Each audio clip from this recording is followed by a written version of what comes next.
Alô, meu irmão, minha irmã, seja muito bem-vindo a essa aula final sobre o Sermão da Montanha. Essa mensagem tão linda que Jesus nos deixou e que é mais ou menos uma cartilha para a gente ser bom cristão. Espero que você esteja aproveitando e tirando dessas mensagens respostas para suas dúvidas de fé, respostas sobre qual é a vontade de Deus para você. O que deve e o que não deve, o que convém e o que não convém você fazer. Muito bem. Vamos então nos colocar na presença do Senhor e pedir a Ele que venha preparar os nossos corações e os nossos ouvidos para tudo aquilo que Ele vai estar nos falando nessa última aula sobre o Sermão da Montanha. Que nada seja dito aqui que não seja do desejo do Senhor nos falar, mas que aquilo que Ele nos disser, que Ele possa gravar nos nossos corações e que isso então sirva para que nós sejamos cristãos melhores para Deus.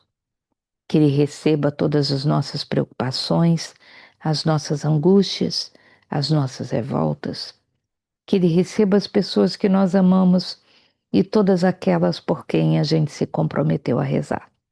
De uma forma particular, colocamos a Edith e o seu Carlos, a Mariane e o marido, a dona Risete, a dona Elza, o Patrick e a Helena, ah, os pais da Ana Maria, seu Manuel e a netinha, Maria do Céu, ah, e o filho do Zé Carlos e todos que se recomendaram às nossas orações.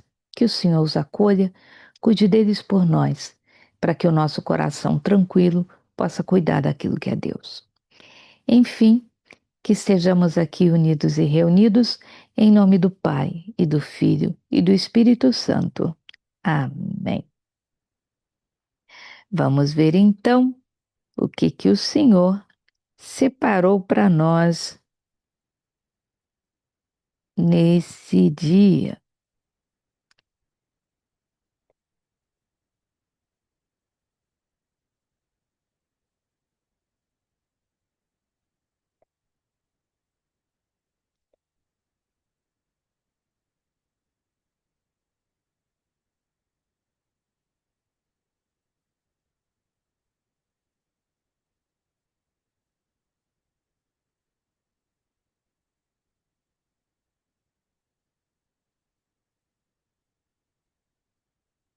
Continuando então com as boas práticas. Já no capítulo 7, que é o último capítulo do Sermão da Montanha, Jesus vai nos dizer: não julgueis e não sereis julgados, porque do mesmo modo que julgardes, serei também vós julgados, e com a medida com que tiverdes medido, também vós sereis medidos. Nós sempre temos a tendência de, numa desavença, numa divergência de opinião, sempre acharmos que nós estamos certos e o outro errado. E agimos assim. E essa nossa postura de não achar, não permitir que o outro sequer expresse a sua opinião, é um grande causador de inimizade, de separações, de discórdia, principalmente na família.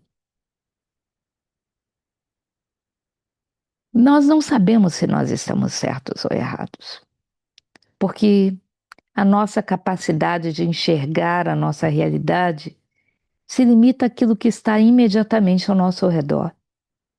Nós julgamos pelas aparências, julgamos pelo conhecimento mínimo daquilo que a gente é capaz de enxergar.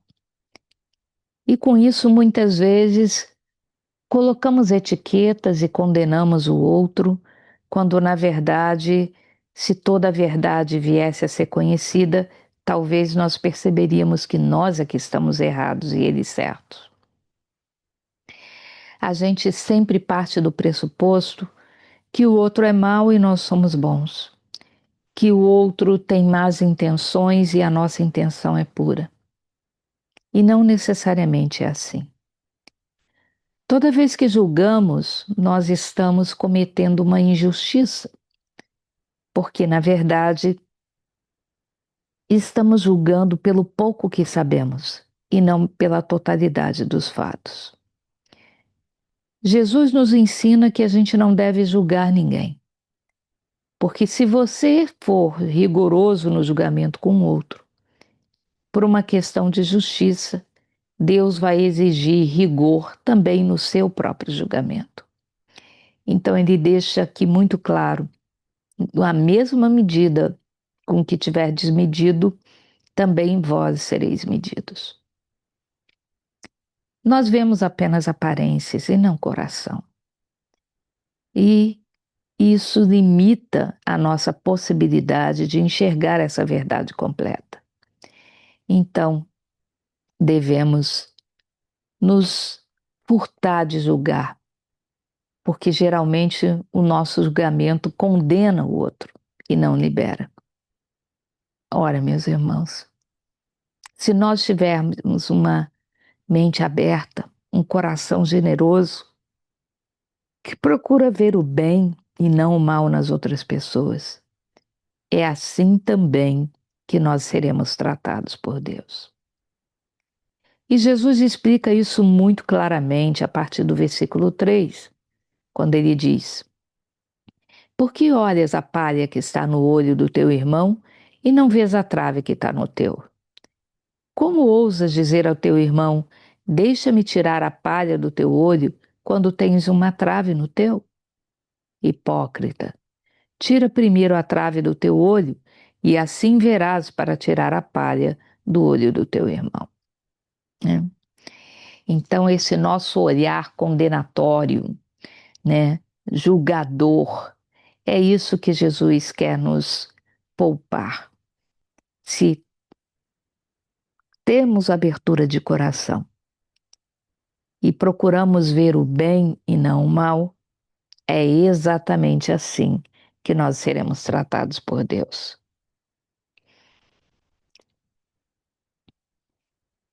No versículo 6, Jesus vai dizer: Não lanceis aos cães as coisas santas, não atireis aos porcos as vossas pérolas, para que não as calquem com os seus pés e, voltando-se contra vós, vos despedacem. Ora, nós muitas vezes insistimos de fazer as coisas do nosso jeito e não do jeito de Deus.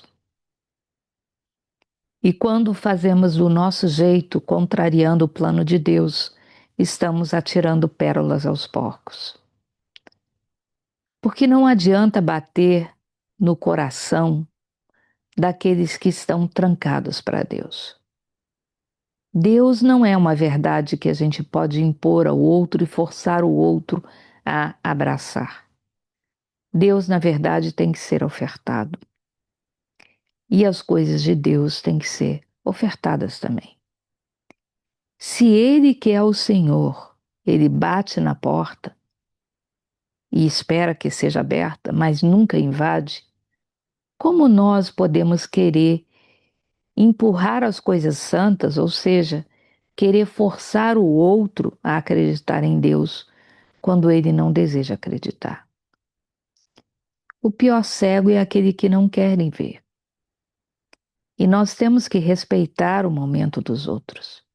E temos que aceitar que ele tem o direito de escolher outras coisas. Mas se nós insistimos, o que vai acontecer é que a gente vai semear ainda mais resistência. E o outro, naquela resistência, vai ficar ainda mais determinado a não aceitar o que você está querendo oferecer. E de repente, com os argumentos dele, ele até convence você a abrir mão da sua fé. É o que Jesus está dizendo aqui. Deus, ele é amor. E aquilo que é objeto de pressão não pode ser chamado de amor. Como você pode querer impor Deus, que é amor, a alguém que não tem vontade de amar a Deus? Como eu faço então com essas pessoas? O melhor caminho, na minha opinião, é o seu testemunho de vida.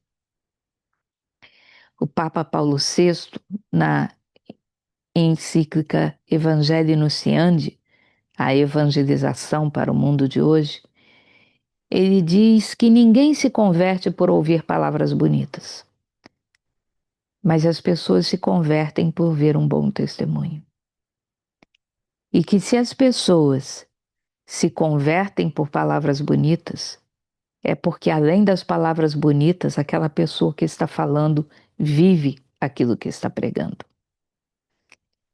Então não tente dizer para o outro que Deus é bom. Viva a sua vida acreditando e usufruindo da bondade de Deus. Quando as pessoas veem que você é diferente do resto do mundo, vão ter vontade de saber por que você é diferente. E ao procurarem saber, vão encontrar a resposta em Deus. E é tão simples quanto isso.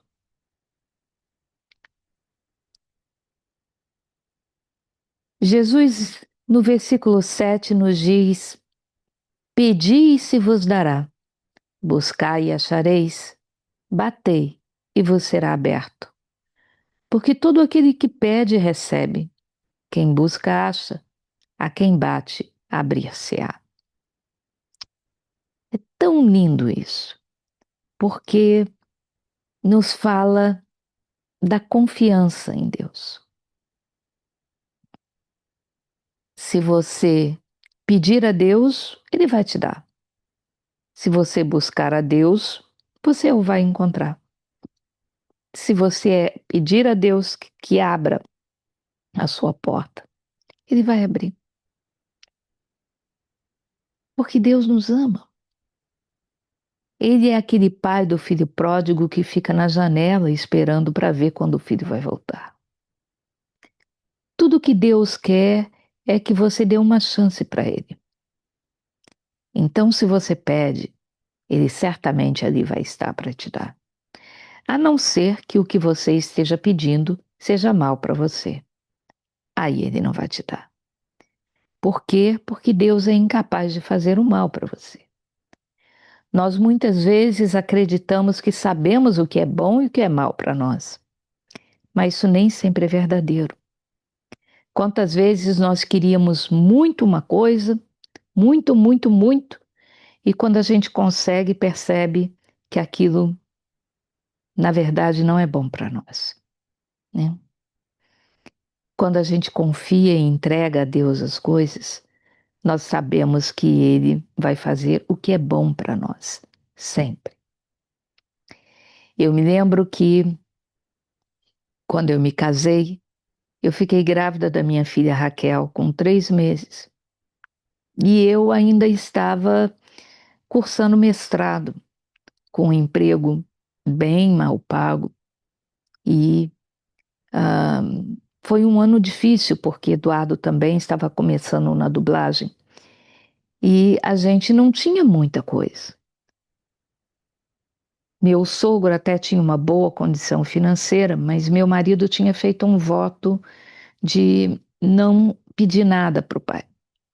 Porque o pai, a infância dele inteira, tinha achado que podia permanecer ausente desde que ele desse dinheiro. Então, meu marido queria mostrar para o pai dele que ele queria atenção e carinho, mas não dinheiro.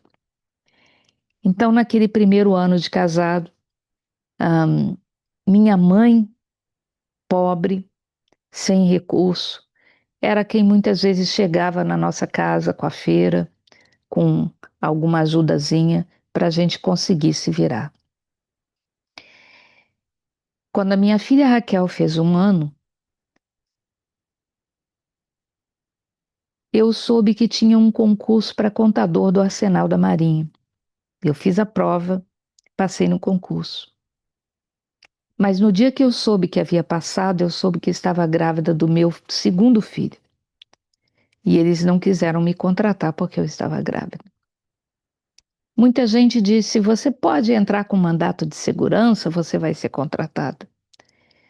Mas eu não queria viver a gravidez do meu filho forçando a minha presença onde eu não era desejado. E não entrei naquele concurso. Foram mais 3 anos difíceis.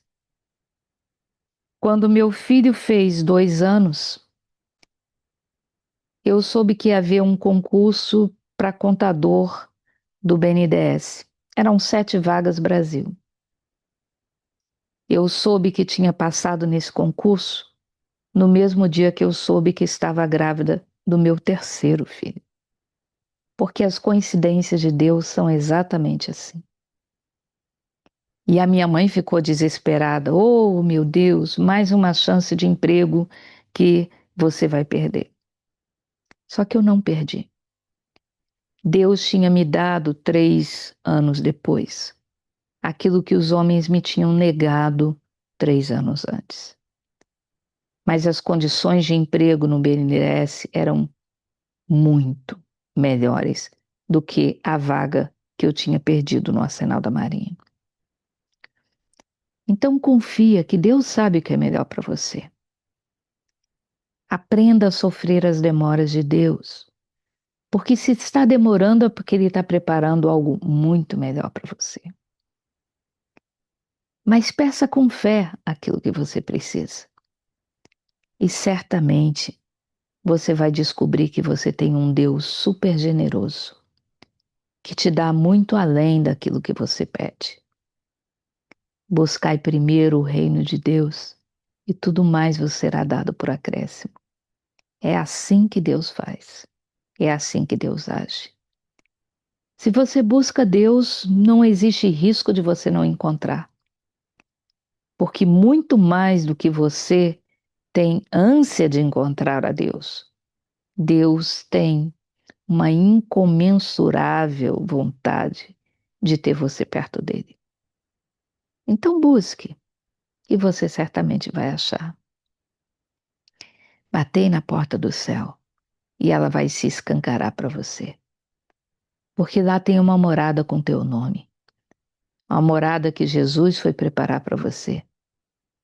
E se você não for morar nessa morada, ninguém mais vai ocupar aquele lugar no céu, porque ele é seu.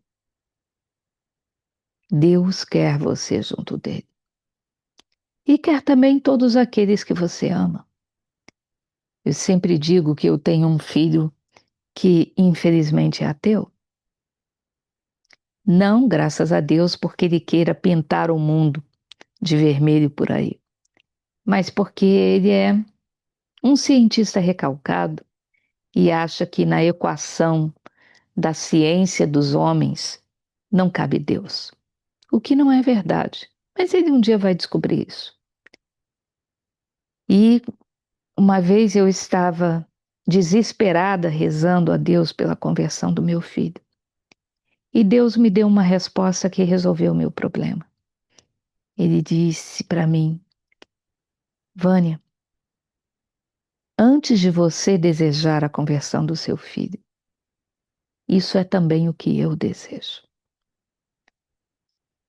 Então eu tenho certeza que mais cedo ou mais tarde, no tempo dele e não no meu, talvez eu não tenha a graça de ver o meu filho caminhando com Deus antes de eu morrer. Mas eu sei que de alguma forma Deus está batendo no coração dele.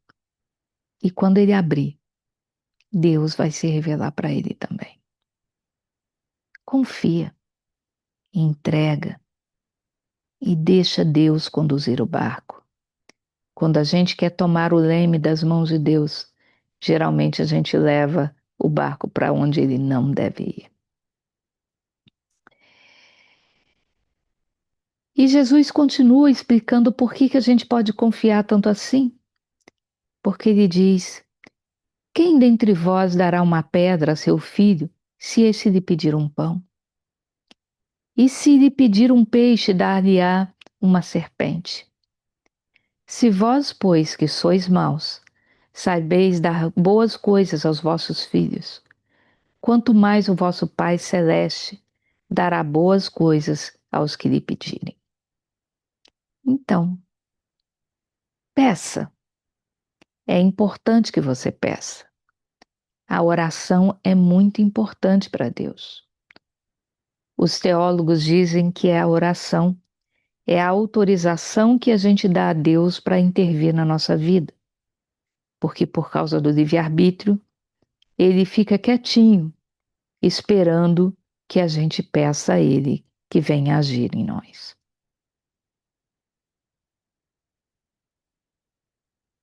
Tudo o que quereis que os homens vos façam, fazei-o vós a eles. Essa é a lei e os profetas.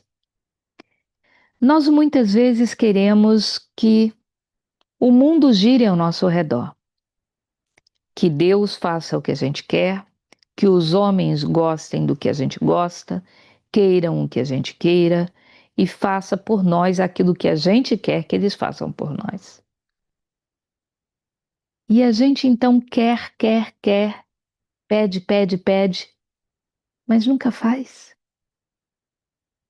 Da mesma forma que nós temos sonhos e necessidades, o outro também tem. E é muito mais fácil você conquistar a boa vontade do outro para fazer o que você precisa, se você toma a iniciativa de fazer o que ele precisa em primeiro lugar. Nós sabemos que existem pessoas egoístas no mundo que só querem receber, receber, receber. Mas nós somos cristãos. Não podemos ser como eles. Porque nós temos um Deus que se dá. E devemos aprender dele a sermos pessoas melhores. Porque ele merece isso. Ele veio nos dar o exemplo. E é esse o exemplo que a gente tem que seguir. Então, antes de querer que os outros te sirvam, se coloca a serviço. Seja aquele que constrói e não simplesmente aquele que demanda e pede e exige dos outros. Entrai pela porta estreita, porque larga é a porta e espaçoso o caminho que conduzem à perdição, e numerosos são os que por aí entram.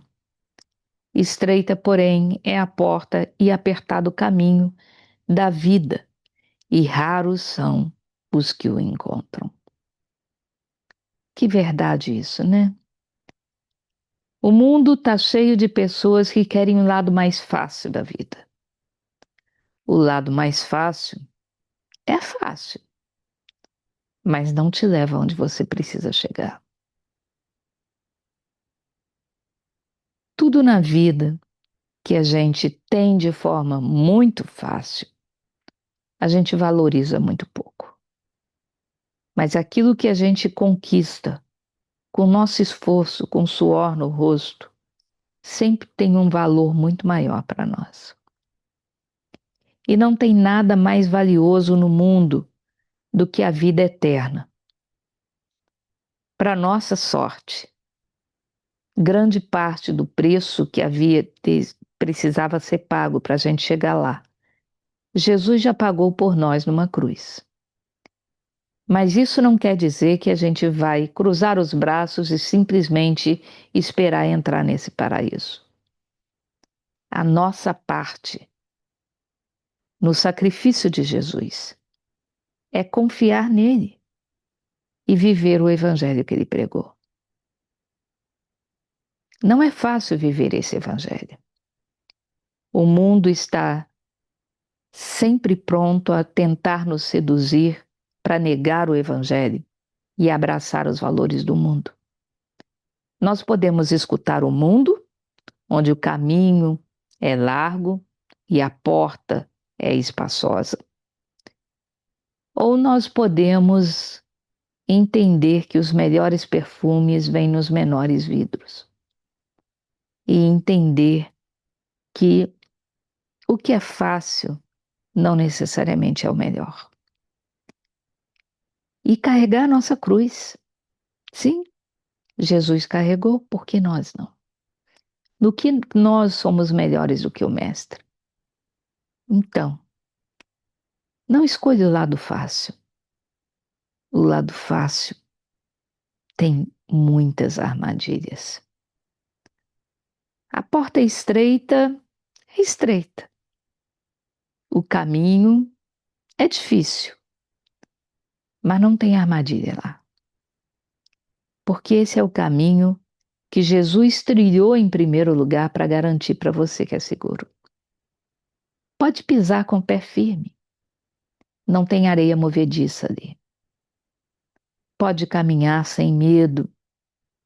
Não tem bandido esperando para te surpreender e te assaltar. Os caminhos de Deus são difíceis, mas nós contamos com a proteção daquele que prometeu que ele estaria conosco até o final dos tempos. Guardai-vos dos falsos profetas. Eles vêm a voz disfarçados de ovelhas, mas por dentro são lobos arrebatadores. Pelos seus frutos os conhecereis. Colhem-se porventura as uvas dos espinhos e figo dos abrolhos? Pois é, meus irmãos. Quem oferece aquela porta larga, aquele caminho amplo e espaçoso, são os falsos profetas, que tentam te vender a imagem de que eles são bonzinhos e que querem o seu bem. Mas, na verdade, te ensinam a negar a Deus. Tenha olhos que veem e ouvidos que saibam escutar, para que você possa discernir o que é verdadeiro do que é falso. Deus não te oferece uma vida de mar de rosas, mas uma vida de cruz. Mas pelo fruto você conhece a árvore. Pelo fruto do que acontece na sua vida quando você opta por Deus. Você vai ver que não tem traição, não tem armadilha naquilo que o Senhor te oferece. Então, muito cuidado com os falsos profetas, que parecem tão bonzinhos, mas são lobos querendo te levar para o mau caminho.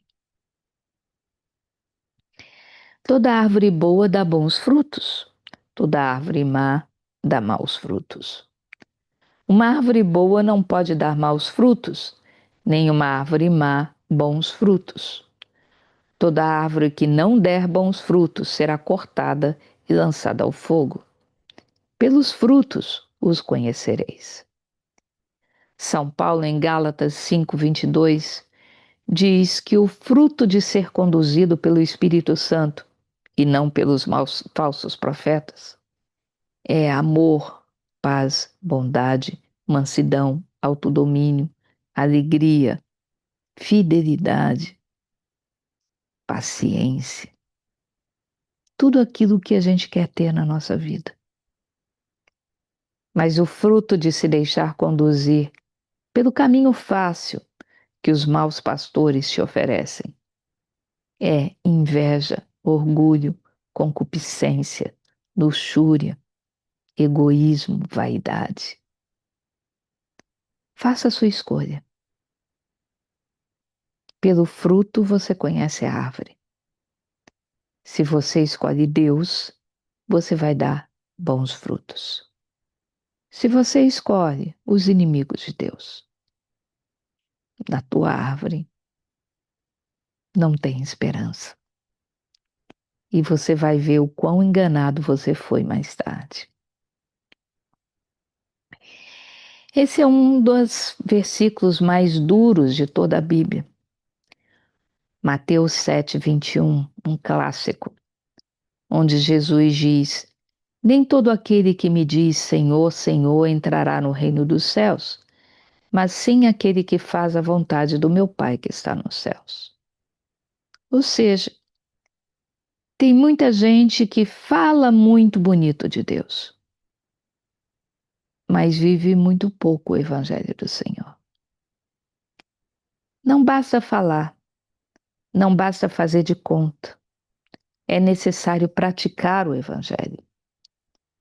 Então, não adianta naquele dia dizer para Deus assim, mas Senhor, e aliás é a continuação dessa passagem, ele diz: muitos me dirão naquele dia, Senhor, Senhor, não pregamos nós em vosso nome?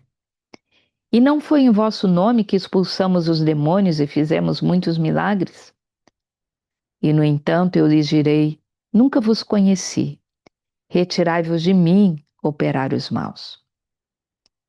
Se você faz a obra de Deus pelos seus interesses particulares e não pelo reino dos céus, você na verdade está querendo se servir de Deus. Deus vai continuar a fazer a obra dele através de você apesar disso. Porque Deus, quando age, não age em função da santidade de quem está pedindo, mas da necessidade de quem está recebendo a graça. Então é possível sim que as suas palavras, mesmo que vazias, toquem corações e convertam pessoas. É possível sim que a sua oração acabe curando doenças e expulsando demônios, porque Deus vê em você uma oportunidade de fazer o bem que Ele gostaria de fazer na vida dos filhos dele. Mas ai de você, se o que te move não é o desejo de servir a Deus e ajudar o próximo, mas o desejo de se servir de Deus. Você fala de Deus, mas não vive o evangelho que Ele nos deixou. Você vai ser julgado com muito maior severidade do que aqueles que estão soltos lá no mundo fazendo as maiores barbaridades. Porque eles não sabem quem é Deus, mas você sabe. E ainda assim está servindo a Deus só da boca para fora. Aquele que, pois, que ouve essas minhas palavras, ou seja, esse sermão da montanha inteiro que a gente viu, dos capítulos 5, 6 e 7. Aquele, pois, que ouve essas minhas palavras e as põe em prática, é semelhante a um homem prudente que edificou sua casa sobre a rocha. Caiu a chuva, vieram as enchentes, sopraram os ventos e investiram contra aquela casa. Ela, porém, não caiu, porque estava edificada na rocha. É isso, meu irmão. Não construa a sua casa sobre areia, pois aquele que ouve as minhas palavras e não as põe em prática é semelhante a um homem insensato que construiu sua casa na areia. Caiu a chuva, vieram as enchentes, sopraram os ventos e investiram contra aquela casa, e ela caiu, e grande foi a sua ruína. Se você atende às palavras do Sermão da Montanha, você está construindo a tua casa sobre rocha firme, sobre o Evangelho de Jesus, sobre a pedra que ele nos deixou, firme, resistente. Tal como na história dos 3 porquinhos, podem vir os ventos, podem vir a chuva, as enchentes, podem investir sobre a nossa casa, porque ela vai permanecer firme, porque ela foi edificada sobre a rocha. Os fundamentos são sólidos, não estão soltas ao sabor dos ventos. Mas se você ouve as palavras desse sermão da montanha e pensa só, que palavras bonitas Jesus disse, bonitinhas, mas você não pratica elas, você não as coloca em prática. Você é como um homem insensato que está construindo a sua casa sobre a areia, fluida, mutante. Hoje está aqui, amanhã o vento leva para lá. Se vier a chuva, se investirem as enchentes, se soprarem os ventos, sua casa cai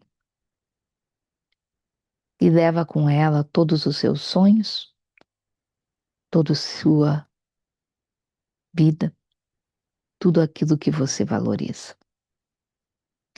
Escolha, pois, a rocha. Escolha, pois, o ensinamento do Evangelho. Mesmo implicando em carregar a sua cruz, é o melhor caminho e o caminho mais seguro a seguir. Quando Jesus terminou de pregar esse sermão da montanha, todos estavam impressionados com a sabedoria e a doutrina dele. Por quê? Porque ele ensinava com autoridade. A palavra de Deus que saía da sua boca não eram apenas palavras bonitas, eram a verdade. João 8,32 diz: Conhecereis a verdade, e a verdade vos libertará. Jesus é essa verdade. O sermão da montanha é Jesus revelando a si próprio, revelando a verdade, a vontade de Deus, para todos nós que queremos caminhar com Ele. Que a gente diga sim, mas um sim de corpo e de alma, e deixemos Deus agir na nossa vida. Amém, amém e amém.